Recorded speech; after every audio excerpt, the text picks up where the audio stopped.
Hi, I'm Dale from Glenarley Pipes and doing this video on these things, on these staple spreaders. Get quite a few inquiries about them. People want to know what they're for, what they're good for, what they're not good for. Okay, what is a staple spreader? They're a device that's used to open up the gap between the lips on a reed. Reeds close down. We use these things, or they're used to open up the gap between the lips. Now, personally, my personal view on these things, I think it's like giving a Swiss Army knife to a griller and then asking them to repair your watch. But that it is what it is. You can do a lot of damage with these things, and there's a lot of people use them, have no clue why they're using them, what they're good for, why you would even use them in the first place. So that's one of the reasons I want to go through this. They come in two basic types. There's one type that's just a taper, just a fine taper, and then the other one that's got the same sort of taper on it, but it's got a couple of little flats on it. So when they jam it up the staple, they jam it up till the flats get there, and then what happens is that's when you turn it, and it sort of acts a bit like a cam, I suppose. It just opens it up sort of on a cam like. The other one is just pure taper. You just put it up there and you just keep jamming it up there, and it just keeps spreading it. So that's the two different types that I've seen out there. Now the staples themselves, this is a brass tube staple. It's round at one end, and it's got a cat's eye formed at the other, so that you can tie the blades on it and attach it to your chanter. And that's the sole purpose, or that's the primary purpose of your staple, is to attach your reed to your chanter.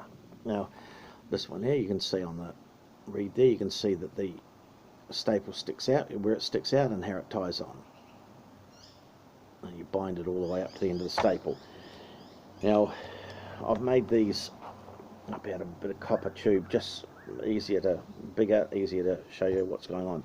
So there's two types. There's the tube type, tube of brass, copper, or sometimes aluminium, normally the brass or copper, and it's a tube, and the tube is then squashed, so one end stays round, the other end they squash it on an angle, end up with a cat's eye at the end, so that cat's eye allows them to attach the reeds, the blades, and tie the blades on. No big deal. The second type we get is a folded staple. Now this staple starts off as a flat sheet of a flat piece of material, and they fold it up and form it into the staple. So you can see it's got a part line down it, and one end that forms up round, same as the other one, squashed at an angle, and then it's got a cat's eye in it. The only critical measurement on a staple really is the cat's eye, the width across the cat's eye.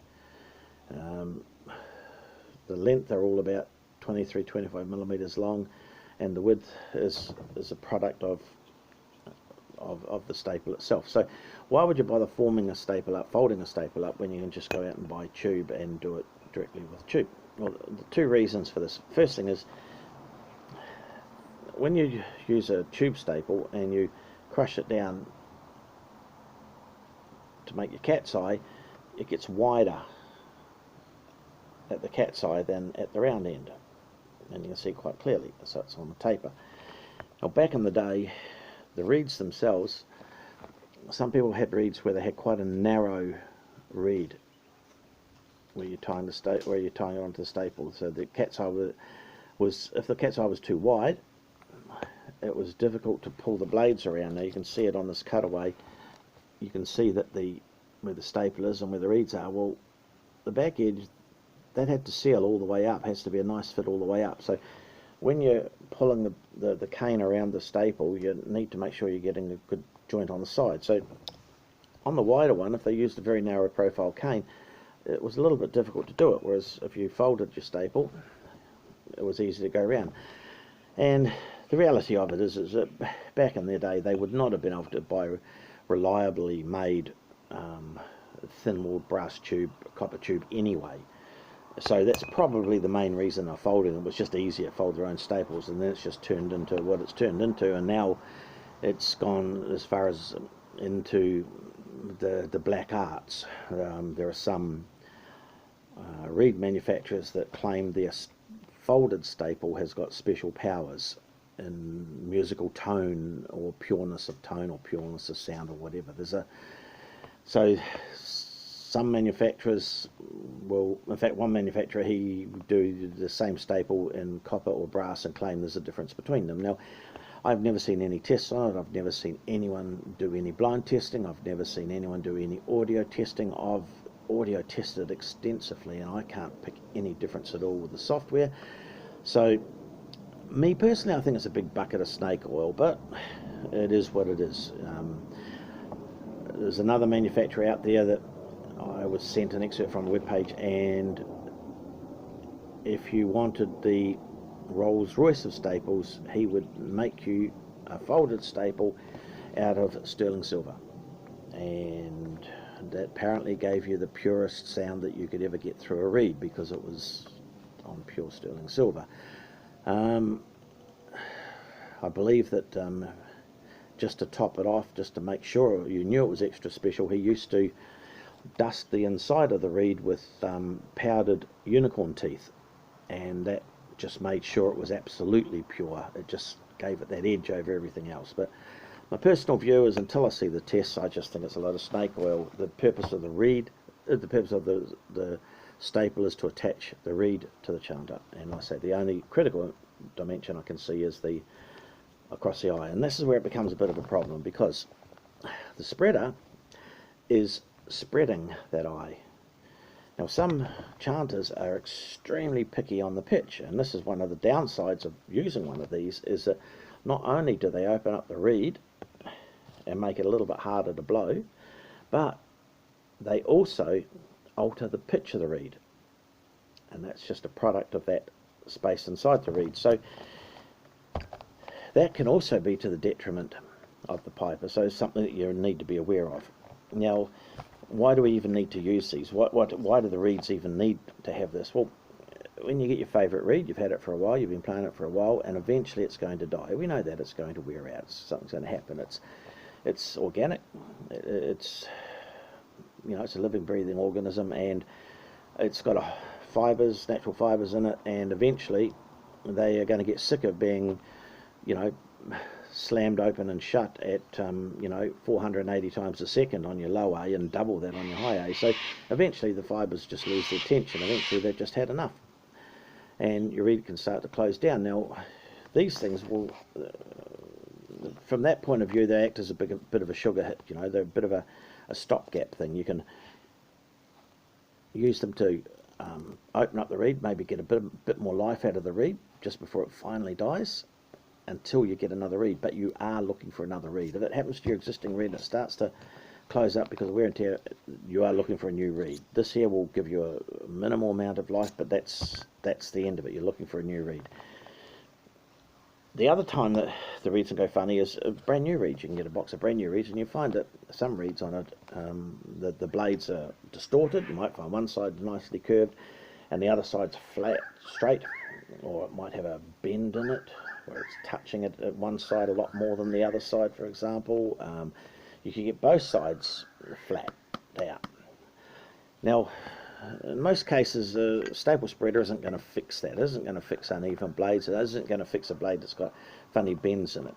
All it will do is open up the staple, and like I said, that can be to your detriment.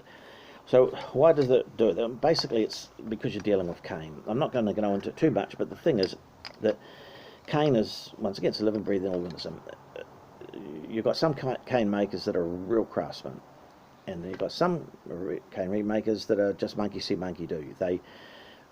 And it's not such a bad thing. You want to learn to do something, find somebody who's doing it well and copy them. Not a bad principle, and it works. So some people just copy them without understanding the finer points of reed making. They're just copying somebody's pattern and selling it, and that's fine. They're making a quid. Nothing wrong with making a quid.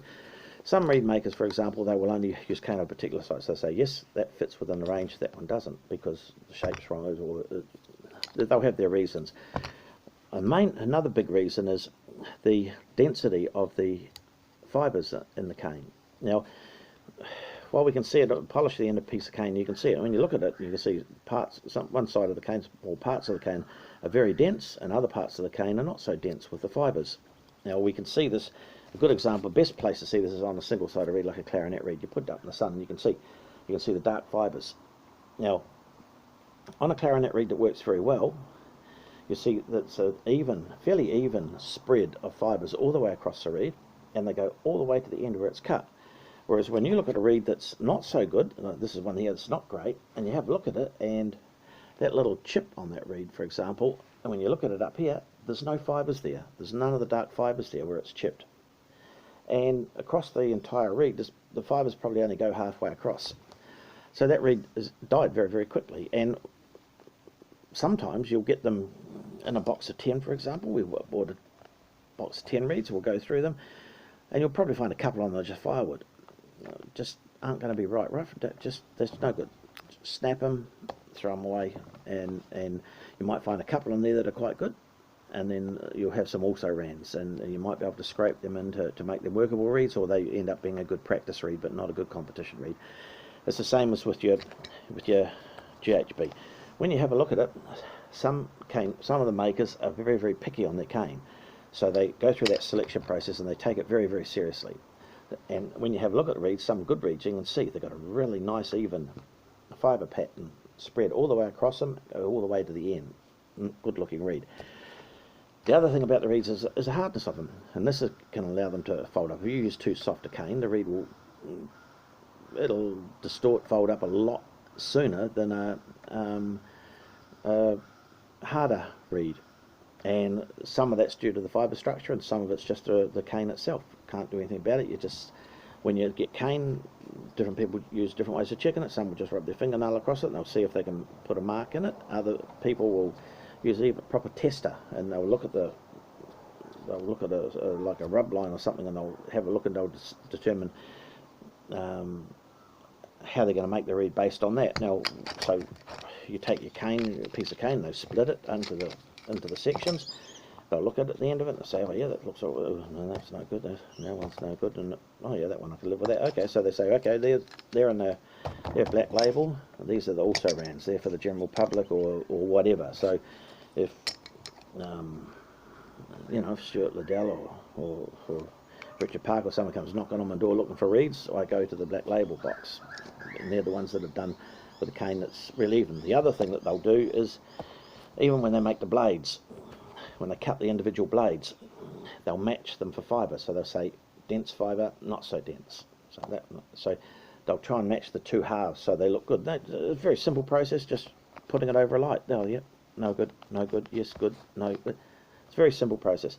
And the other thing that they do, which makes that can make the reeds a lot more stable, is that when they're making the reed design, cutting the reeds themselves, when they cut the curve in a reed, every reed's got a curve in it. When they cut that curve, they normally use a curved chisel and they gouge the cane, and that puts a shape in it, and then they cut the shape of the reed. On our ullin reeds, for example, we gouge them, and then we use a sanding block. So we get a turn up round blocks, and we've glued a bit of emery paper on it, and we use it to sand the shape, sand the shape, the curve into the reed. Now, depending on the hardness of the cane, we change the shape. Now, we have probably 5 sanding mandrels from up in increments of say 5 millimetres, and that makes a difference.